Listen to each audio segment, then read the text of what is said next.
We're going to start off with some ball handling with Alex. We're going to start stationary. That's the easiest level to do things, and the thing we're going to start off first with Alex is doing something simple that we call soft taps. All he's going to be doing is taking the ball, just tapping it back and forth between his fingers. Now what we can do, there we go, he's going to start and he's just stationary, moving around.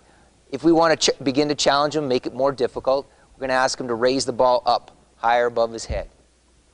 Just nice and soft between his fingers. We can ask him now, as he's doing this, and he's a pretty proficient ball handler. I'm just going to turn him a little bit here, so he's facing you guys. Now I want to begin to challenge what we call his volume of action.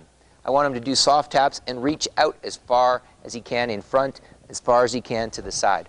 What's great about this, when we're working on this addresses your functional ability. As you all know in wheelchair basketball, functional ability is key, and we've got to be able to maximize that when we're teaching every athlete. So Alex is going to keep doing his soft taps and try to reach and extend his volume of action. Get comfortable handling the ball in all of the spaces. We start out in the middle, but then we move to the very edges of his control. Next thing we're going to add now, okay, we're going to start doing power slaps. He's going to start really hitting the ball hard, learning how to be strong with the ball, grabbing it hard, just like a rebounder would. So he's slapping it really, really hard. And we're going to do the same thing again. We're going to say, move it up high, Alex. So he's going to be slapping it as high as he can. High rebound, off to the side. Okay, loose ball, off to the other side. And we really want to make sure we work all of his areas of functional ability to the maximum edges. While he's doing this now, I can add another element to it. I can say, Alex, I want you to do power slaps, but close your eyes. Go ahead. Okay. We want to get him feeling the ball. We want to get him visualizing what he's doing. And he's still working the full volume of action as far as he can. Now we can speed it up, have him do it faster. So his eyes are closed, slapping the ball, working his volume of action. Up high too. There should be edges now where he starts to feel like maybe he's losing his balance a little bit, and that's good. That's where we want to practice, right on the edge of our ability. And if he loses the ball, that's okay, because if you're playing on the edge, if you're practicing training on the edge, every day you should make some mistakes, because it's those mistakes that we grow from. Okay, next thing we're going to do, really simple, we're going to start doing what we call a regular dribble. He's going to be dribbling with his right hand. He's a right-handed shooter, right-handed dribbler. It's just a regular dribble. He's going to keep his eyes up. We want things to always be fundamental. And now we'll have him switch to his left hand and do a regular dribble on the left side. And he's doing a great job keeping his eyes up. He's looking at the camera. Now he's going to be able to read the court in a basketball game. We can put the ball back in his right hand. We're going to have him do something called a big dribble. He's going to dribble the ball at least as high as his shoulder. That's the key when you're doing a big dribble. Give your athletes a cue that they have to dribble to. Not just a bigger dribble, but a dribble to his shoulder. And this starts to challenge his control. Okay? He's doing a great job keeping his eyes up. Okay? He's going to switch to his left hand. You'll notice the whole time we're doing this, we're always trying to do drills, and in this case ball handling, with balance in mind. Okay? Balance takes a lot of different forms. When we're talking about balance in terms of skill development, it's making sure that we work on the right side, the left side, all areas of his functional ability. Okay? Nice big dribble, get it as high as you can up to that shoulder. Now we're going to have him move back to his right hand, and he's going to do what we call a little dribble. He's going to try to dribble as low as he can and still keep his eyes up. This gets to be challenging. Okay? He's doing a pretty good job right now. Okay? If I'm working with him in practice, I'm going to say, Alex, I want you to try to get it even lower. There you go. Good, good. That's it. And keep your eyes up. That's nice. Good job. Let's switch to the left side now. He's going to do the same thing. Going to try to keep his eyes up. He's got a pretty small dribble there. And now I'm going to challenge him. I'm going to say even lower. Good, good. That's the idea. Okay, and you can see he's losing a bit of control. That's good. This gives him a place to work on. So as simple as some of these drills can be, they can be made more challenging. Okay, next thing we're going to do is what we call a dribble exchange. He's just simply going to take it from his right hand, dribble it around in front to his left hand. He's going to dribble from axle to axle. So he's going to dribble all the way around to the side of his chair off his axle and bring it all the way back. He's got to keep his eyes up the whole time. Different athletes with different levels of functional ability are going to do this slightly differently.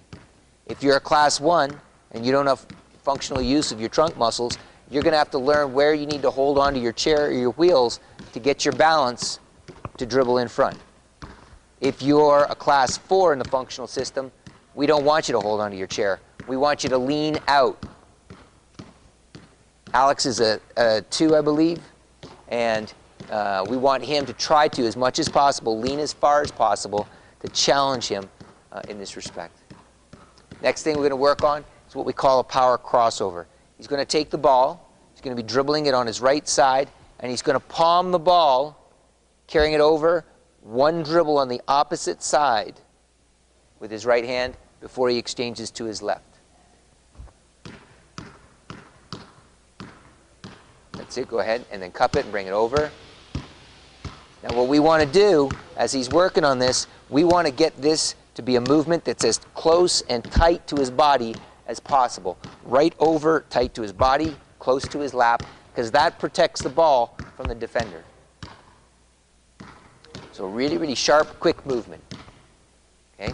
Cup that ball and carry it over. So it's a palming movement. Don't exchange it in front. What you're going to do is you're actually going to dribble it opposite side with your right hand once before you exchange. Okay. So what you're going to do, watch one more time. So what you're going to do, the key thing is with a crossover, is that you're actually going to dribble it on the opposite side with your hand. So if I'm doing it, I'm going to dribble right hand, dribble, and then exchange. Okay? You want to do it that way because as you go over, that's it, your hand's on top of the ball, your arm's on top of the ball. It protects it from the defender as you're changing sides. Okay? It's harder to do. What's great about this right now, Alex is a college wheelchair basketball player. So he's one of the better players in the country, yet this is still challenging for him. So now we're beginning to learn some of the things that we can work on to continue to develop his ball handling. And that's exactly what we want to find out as we progress. Next thing we can do, now we're going to dribble around the back. He's going to go all the way around his body. There we go, good.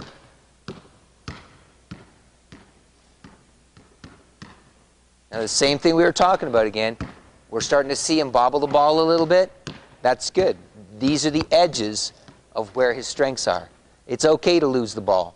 We want to see some of that because now we know where we can work. We're playing at the edge of our control. So Alex got some things that already he can begin to think about working on in the off season when he's at UTA. Okay? And remember, always balance. So he was dribbling one way around his body. We want to make sure he can go the other way as well. So that's a beginning look at some of the things you can do to progress yourself through ball handling. And there are lots and lots of resources on the internet that you can go and see to take a look at good ball handling. One of the best resources I've ever seen are the Pete Maravich drills. And they're a standard with a lot of professional players and players developing up through the ranks. And I'd encourage you to take a look at some of those things. The next thing we're going to take a look at, we're going to go down to the basket, and now we're going to talk about a shooting progression. How you can increasingly make things difficult and challenge your shooters from people that are first learning how to shoot layups all the way out to challenging game-like progressions. Let's come on down here, Alex.